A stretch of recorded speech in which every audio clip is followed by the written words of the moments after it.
I mean, the youngest in that audience was 5 years old. Oh, that is young. Gave me a bottle of champagne. He's got the right habit early on. And does it give you sort of momentum? Does it make you think, well... Oh, yes. If I'm nervous, the nerves are gone. Then I feel that love and the mood of the people. And then, of course, I give like the 100 and, well, not 110, I was going to say 110, 200, you know, sort of when they're like that, you know. Well, I don't think we're going to let you go away, that's for sure. You're staying with us for another long chat after the break. And it's going to be a very short break on VIP now, but join us again soon when we'll be talking more about Shirley's early life and her rise to the superstar she is today. And we'll be hearing about her new album, Shirley Bassey, The Birthday Concert.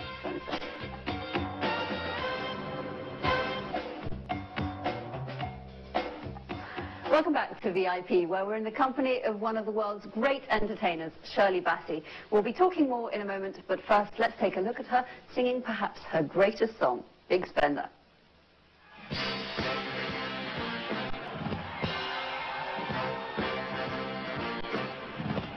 The minute you walked in the joint, I could see you with a distinction, a real big spender. Good looking, so refined. So wouldn't you like to know what's going on in my mind? So let me get right to the beer company. I don't pop my cork for every man I see. Hey, big spender.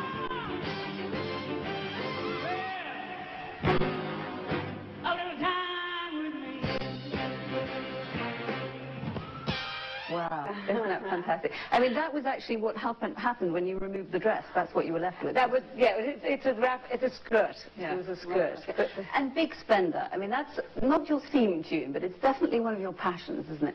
Spending. I love to do it. I really get a kick out of doing it because I never do it the same twice, and I have fun with the audience with it. And it's a send-up, and it's not a ballad where I have to worry about, you know, sort of. If I make a mess of Big Spender, forget the lyrics or something, it's not bad. It's fun. But it's also, I think, because the audience expect you to be larger than life. They want the glamour. They want you. They love the idea that probably the very next day you're going to be going out and buying a whole new wardrobe and being a big spender. Well, I am a big spender. I really, it's genuine. You don't have to try. Genuine. I have a black belt in spending. You know. What's your favourite or your biggest luxury? What would you describe as? Everything. Jewelry. I mean, I don't know. At the same time, I'm thinking of how many shoes I have. What's her name? Imelda Marcus. Looks a little bit poor in comparison. I have a lot of shoes. But I mean, I have been into jewelry for quite some time. I mean, anything that sparkles, diamonds are forever started it. You know, the moment I saw something twinkling, I was off. What about the aspect? I read somewhere, and you'll correct me if I'm wrong, but that you once did have the misfortune of going out with a poor man, and this really didn't suit you very well. Is that right? Because it didn't sort of. I mean, this may be an invented story. Well, that is definitely a poor man. I guess I've been out with poor men in the beginning when I was poor. Yes.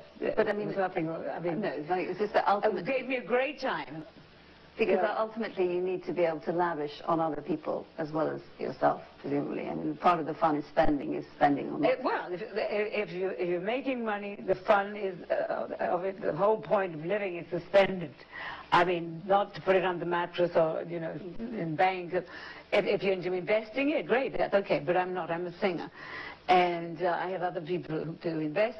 But out of my pocket money... Your pocket money sounds like they only give you $25 a week. I buy clothes. No, we're looking back. I mean, this is a great celebration of 60 years, but particularly of your working years. What are your sort of highlights? What are the great memories that this year has evoked for you? And why do you think really you've had that staying power and the songs have kept going for you? Which one should I answer? I don't know which one to answer. I don't know what's kept me going. The voice is still there, but it's not only the voice, because there are people who have better voices than I am technically, and far better. Yes, I've heard them. And but it's knowing what to do with that talent. You know, so I've seen people just throw it away. You know, I've grown up with the people in the beginning who had great talent and just threw it away. I didn't know what to do with it, or were afraid of it. I just was not afraid of it. I loved the challenge of which I still do. And if somebody said that you can't sing that song, it's not for you, like they told me something of the Beatles. Really? And I knew it was for me. I mean, I felt it here. You had a great love affair with the Beatles material, haven't you? Yes. Whether they wrote great songs, you know.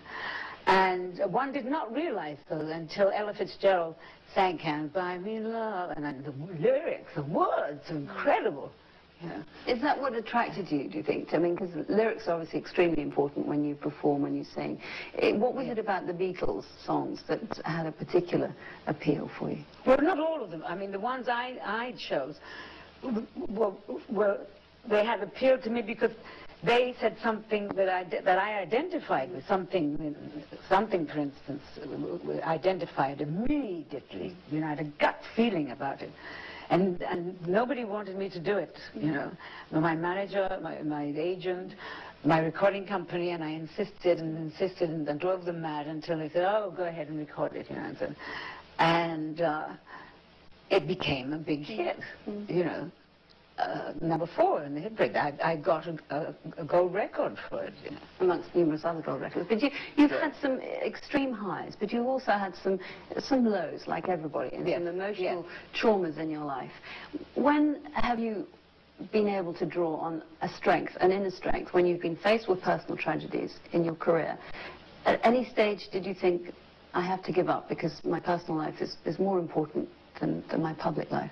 I did it one time when I lost my voice over the tragic death of my daughter, and I thought that was the end. Your voice went? Just went up for apparently no reason at all. It was purely psychological. I was grieving through my vocal cords. I didn't give myself enough time to grieve. And that must be very frightening. And it was absolutely terrifying. And I thought it was all over. And I had a wonderful throat specialist who said, no, I have a woman that you could go to, a vocal coach. I know it sounds silly after all these years you've been in the business. And I said, no, it doesn't sound silly at all. At this stage in my life, I would try anything, you know. Because I can't, I mean, I don't want to lose my voice, you know. And I went to this wonderful woman, Helena Chanel, and she's an ex-opera singer. And she not only gave me my voice back, but also my confidence and strength. And with that came incredible strength. And also the confidence to carry on performing, which is what you've done ever since. Yes, I mean, it's the only thing I know what to do, because, I mean, if I had lost it forever, I mean, I don't know what I would have done. Because, I mean, your audience in this celebration, I suppose, 60th birthday, but all the concerts you've done, the best thing about it is your relationship with that audience, the friendships that you've built up. It's a tremendous loving. I like to call it that. A loving. Loving between me and the audience. And I'd love to see them. I mean, everybody thinks I'm crazy, even my lighting man, when I said, you must light the audience for me, not too much lighting so I blind them, but enough for me to see them. Because I want to sing to them. They are there.